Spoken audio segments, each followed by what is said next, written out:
إذ تصعدون ولا تلوون على أحد والرسول يدعوكم في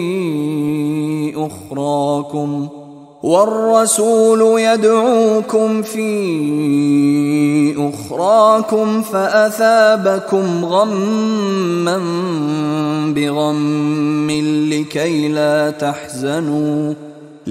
لا تحزنوا على ما فاتكم ولا ما أصابكم والله خبير بما تعملون۔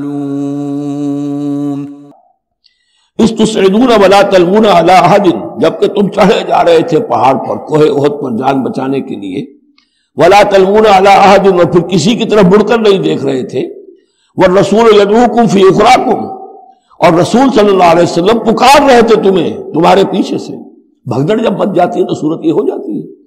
حضور کے گرد تو آ گیا تھا، نرغہ کر لیا گیا تھا، اور یہ کہ بعض صحابہ نے اپنے جسموں کو ڈھال کا کام، یعنی ڈھال کے طور پر استعمال کیا ہے، تب حضور صلی اللہ علیہ وسلم کو وہ بچانے میں کامیاب ہوئے ہیں۔ ویسے تو بچانے والا اللہ ہے، لیکن جو وسائل دنیا بھی ہے اس کے اعتبار سے۔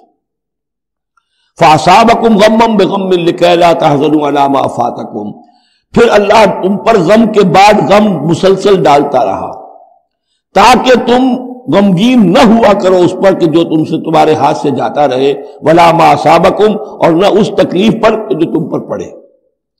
یعنی رنج سے خوگر ہوا انسان تو مٹ جاتا ہے رنج۔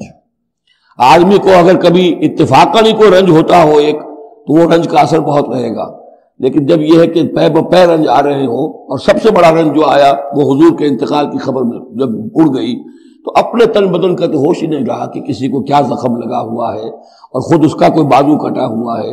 اس طریقے سے اللہ تعالیٰ نے ان کے جو اس وقت کی کیفیت تھی اس میں تخفیف پیدا کر دی۔ واللہ خبیر بما تعملون، اور اللہ تعالیٰ باخبر ہے اس سے جو تم کر رہے تھے۔